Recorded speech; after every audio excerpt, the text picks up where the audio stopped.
Hey everybody, it's Christina Holloway here. Welcome back to my channel. Today, I'm going to talk about how I help companies build high-performance teams.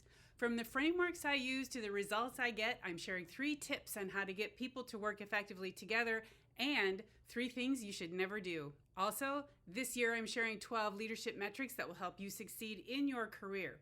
This is pretty much a full framework for how to develop your skills to build your career. This month, we're talking about building trust and relationships. You can catch up on all the videos in the playlists on my YouTube channel. Everything is linked below in the description. Make sure to check it out. Real quick, if you enjoy this content and want to learn more about how to make power moves in your career, make sure to follow my channel and hit the notification bell so you never miss a video from me. All right, so let's get started. Here are 3 techniques you should always use when working with teams. Number 1, encourage collaboration. Here's one way to run a team. Tell everyone what to do, make them do it, have them only come to you for questions and input, then accept all the praise if you do a good job. Now, that's direct and really only gets things done one way, your way. At the same time, project teams are dynamic. Inevitably, people are going to want to talk to each other, and I mean, that happens. Creating a supportive environment where team members feel comfortable sharing ideas, collaborating on projects, and helping each other succeed will result in a successful project, sure, but it will also allow these team members to explore creative problem solving, effective decision making, and outside the box thinking. Now, you might not want all that, and seriously, that's your problem. To create a high performance team, you need to understand that these people working on this team or this project, they're here for something in return. They're building their skills. They're working on their own leadership development or time management or even executive presence. The most effective projects help everyone walk away feeling like they contributed in a meaningful way and build up new skills that will take them further in their career. Collaboration builds strong teams, but it also builds strong people. Number 2, delegate responsibilities. If you want to be an effective team leader, you need to learn how to delegate effectively. I work with many people who struggle with delegating, and the number 1 problem is trying to get the easy stuff off their plate because they don't have time to explain the more complicated tasks. It's the old, I can do it quicker myself habit. Here's a way you can delegate in a meaningful and productive way that will allow you some time to supervise and will give those people on the team something meaty to work on. Determine what tasks you have on your plate or are still unassigned for the project. Separate them into 3 piles: difficult, medium, and easy. Then separate your team into these same 3 piles. Who works on your team with the most experience, who's able to handle some of the bigger stuff? For now, put them with the difficult pile. The same goes for the medium and easy piles. Who is on the team who can handle the degree of difficulty but also has the bandwidth to do it? Once you have the team and the tasks split out, then you can mention the assignments before delegating. Hey Bob, I have this complicated task of creating weekly reports for the department head. I thought this would give you visibility with our stakeholders, and I noticed you've worked on these types of reports before. Would you consider working on this deliverable? Then sweeten the deal. This is certainly something we would add to your skill building for performance reviews. If you can trust team members with meaningful tasks and empower them to make decisions with their areas of expertise, then you will be demonstrating confidence in their abilities. Delegation is a reward. This allows team members to have a sense of ownership. If you delegate effectively, you're setting your team members up for success. Number 3, be reliable and dependable. If you want to erode trust fast, be unreliable.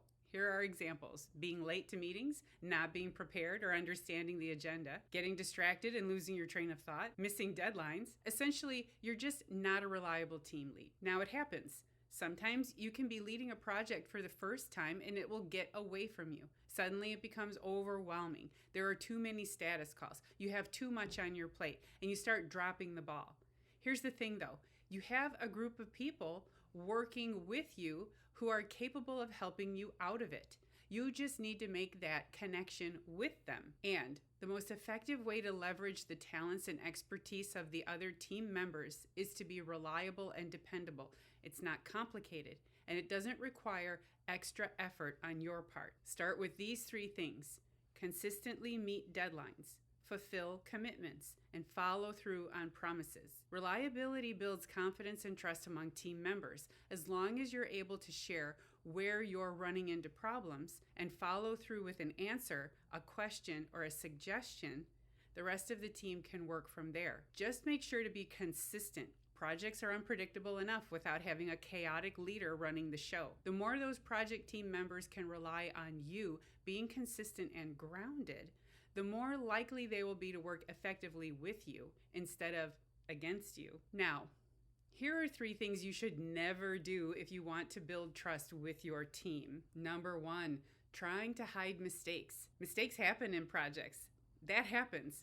What separates good leaders from really mediocre leaders is the ability to acknowledge when something went wrong, not panic, create a solution, and understand how that mistake happened so that it doesn't keep happening. As a team lead or the project lead, if you constantly try to gloss over any missteps or try to blame someone else or something else for why you missed an important detail, you're going to quickly build a team of people who realize that it's every person for themselves. That doesn't build trust. Leaders who acknowledge their own mistakes and take responsibility for those mistakes or the team's mistakes demonstrate humility and authenticity. This behavior encourages trust and openness with the team.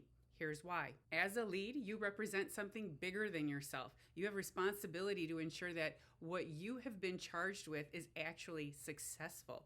When something goes wrong, and it always does, you have to be able to talk with your team about where the process failed, how you can collectively ensure it's fixed, and how to move forward with that new information. You are not an island, and being the lead is not about figuring out who will take the blame for something. By the way, you're in charge. You take the blame. Number 2, withholding information. I have 2 clients right now who are struggling with being able to lead effectively, especially through a changing environment, because their teams are asking questions about what's going on, but their leaders are withholding information. So it's not forthcoming. Projects and teams need to be kept in the loop, especially when circumstances change. Now, if you find yourself running a project or a team where there isn't much communication coming from above, you can still create transparency. Instead of repeating the same blocking statements like, "You'll know when I know," you want to create an environment where people can trust that once information is available, you'll share it quickly. One of the methods I've used is to have meetings where people can ask questions about the circumstances of the project. This allows them to have a conversation and express their concerns even when information is not yet readily available. Now, the other half to that exercise is to be able to take those questions and concerns and then address them as soon as you find out something new. Hey everybody, it looks like the project's moving forward with less budget. Since that's what some of you had asked, let's take time to go over those questions again. I have better information now so we can figure out a redirect. It's much better. Number 3, lead by example. Yes, I made this a mistake you should never do, and here's why. Many people struggle with leading projects and teams. There's a good chance that the way they've developed their habits came about through emulating someone who was also not very good at it. If I told everyone, hey, you know what works? If you just lead by example, and then they proceed to be underhanded, double talking, and outright toxic, well, that didn't help anyone. Here's a different approach. Team leads must embody the values and behaviors they want to see in their team members. Consistency between words and actions builds credibility and trust. But if you struggle with building healthy leadership habits, maybe because your recent experiences with the leadership around you is leaning more toxic, then you might want to start sharing how you want to lead through the company's values. Where I worked, there were probably 5 or 6 values for the company, but the one I remember to this day is respect for the individual. And when things became tough, or there was conflict, or we struggled with righting the ship, I always went back to respect for the individual, and I repeated it often. That's one of the business's core values that I anchored to my leadership style. It meant that I took the company's values seriously and that every action I took came from that perspective. It helped that I believed it. So if you have a hard time leading by example, that's fine.